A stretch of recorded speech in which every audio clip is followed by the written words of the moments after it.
Halo semuanya, selamat datang di sesi bedah topik kita kali ini. Hari ini kita bakal bongkar-bongkaran soal kondisi dunia fisioterapi di tahun 2026. Kondisinya ini jujur aja, luar biasa keren tapi juga super kompleks. Coba bayangin deh, fiksi ilmiah beneran ketemu sama realitas medis. Hal-hal kayak kecerdasan buatan atau AI sampai realitas virtual itu udah jadi makanan sehari-hari. Tapi, nah ini tapinya, di balik layar, para profesional kesehatan ini ternyata lagi ngadepin tantangan yang nggak main-main. Oke, pertanyaannya sekarang, masa depan rehabilitasi itu beneran kayak film fiksi ilmiah yang futuristik banget?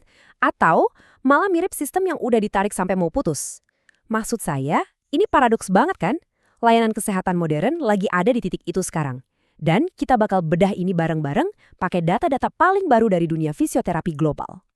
Biar kebayang, coba lihat deh seberapa masif inovasi yang lagi terjadi sekarang. Kita nggak cuma ngomongin teori ya, waktu pemulihan pasien itu sekarang bisa dipercepat sampai 30%. Bayangin aja, sistem AI sekarang 85% lebih cepat buat nemuin pola kompensasi gerakan kita. Terus pasien juga 40% lebih semangat ikut terapi gara-gara pakai virtual reality atau VR. Oh, dan telekesehatan meroket sampai 300%. Bahkan nih ada protokol berbasis genetik yang bisa hemat waktu perawatan rata-rata sampai 6 minggu. Terus wearable atau perangkat pakai sekarang bisa ngelacak lebih dari 15 variabel tubuh. Bener-bener game changer banget buat cara kita memulihkan diri. Nah, buat mahamin situasi ini, kita bakal bahas 5 hal. Pertama, revolusi fisioterapi berteknologi tinggi, terus pemulihan jarak jauh atau telerehabilitasi, perluasan peran lewat reformasi surat sakit, krisis staf yang diam-diam terjadi, dan terakhir, gimana industri ini memperjuangkan elemen manusianya. Oke, mari kita masuk ke bagian pertama, revolusi fisioterapi berteknologi tinggi. Kita bakal lihat gimana asesmen rutin pasien udah berubah total. Perbandingan ini bener-bener nunjukin gimana AI itu ngerubah segalanya. Dulu nih, asesmen manual tuh butuh waktu berjam-jam cuma buat bikin profil biomekanik pasien. Dan itu sangat bergantung sama mata manusia, yang kadang bisa aja terlewat kan? Sekarang, sistem visi komputer berbasis AI bisa ngelacak puluhan titik di tubuh kita sekaligus dengan tingkat akurasi sampai 92%. Tapi, ini poin pentingnya ya. AI di sini fungsinya cuma sebagai alat screening yang super canggih. Dia itu melengkapi, bukan ngegantiin insting dan penilaian klinis langsung dari seorang terapis profesional. Itu tetap nggak bisa diganti. Terus selain AI, penggunaan VR atau virtual reality juga lagi naik daun banget. VR sekarang bukan cuma buat main game doang, tapi bener-bener buat penyembuhan. Pakai headset VR, pasien bisa latihan keseimbangan kayak jalan di tempat yang gak rata, atau menavigasi ruang yang rame, tapi dalam simulasi yang 100% aman buat melatih ulang sistem saraf. Gamifikasi kayak gini tuh bikin pasien betah dan termotivasi ngejalanin rehab yang panjang. Hasilnya, pemulihan keseimbangan dan pasien stroke bisa 35% lebih cepat sembuh dibandingin cara-cara konvensional.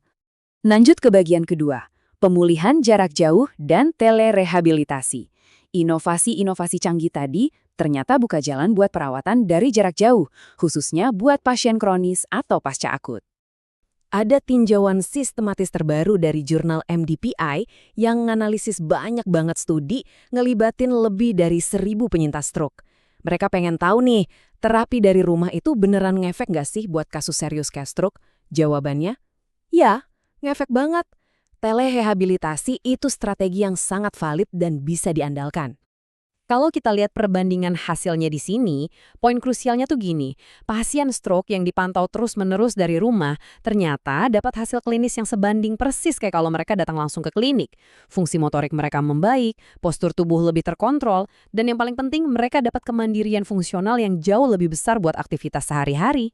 Masuk ke bagian ketiga, peran yang berkembang, khususnya lewat reformasi surat sakit atau FitNote. Selain adaptasi sama teknologi, peran sosial fisioterapis di masyarakat ternyata juga ikutan meluas. Contohnya, lewat uji coba reformasi FitNote ini. Daripada cuma ngasih surat keterangan sakit terus nyuruh pasien istirahat total di rumah, fisioterapi sekarang lakuin asesmen fungsional biar pasien bisa pelan-pelan kembali bekerja dengan aman.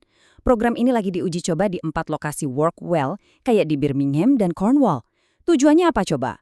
Biar roda ekonomi tetap jalan, produktivitas nasional kejaga, tapi pasien juga tetap aktif dan ngerasa berdaya di masa pemulihannya. Solutif banget kan? Tapi, nah ini, kita masuk ke bagian keempat. Krisis staf yang tersembunyi.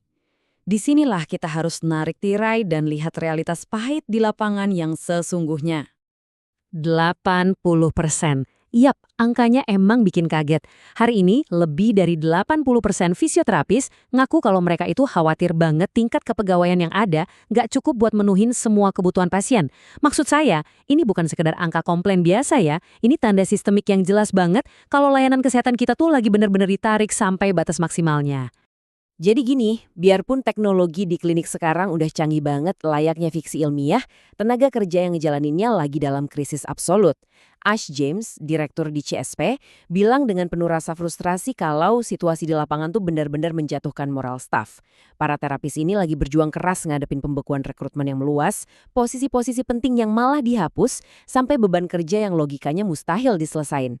Kalau kita baca laporan dari badan profesional kayak GSP dan APTA, efek dari krisis staf ini beneran merugikan kita semua. Waktu tunggu pasien jadi makin panjang, rekan-rekan terapi senior di NHS milih resign gara-gara burnout atau kelelahan akut, dan yang paling ironis, ada bottleneck atau hambatan besar buat lulusan baru yang malah susah dapat kerja. Beban administratif dan krisis tenaga kerja ini pelan tapi pasti lagi ngancam operasional layanan berteknologi tinggi yang kita bahas tadi. Maka dari itu, kita ke bagian terakhir, bagian kelima, advokasi untuk elemen manusia. Gimana sih industri ini ngelawan balik buat nyelamatin profesi dan ngelindungin pasien? Badan-badan profesional jelas nggak tinggal diam. Mereka agresif banget ngajuin bukti-bukti ke rencana tenaga kerja 10 tahun NHH. Mereka mendesak pembekuan rekrutmen segera dicabut dan ngembangin aturan soal standar jumlah staf yang aman. Mereka juga nyiapin paket bantuan khusus buat para lulusan baru. Kenapa sih mereka ngotot banget perjuangin ini? Karena, sejago apapun algoritmanya, kita nggak bakal pernah bisa ngegantiin empati dan sentuhan terapeutik dari interaksi antar manusia.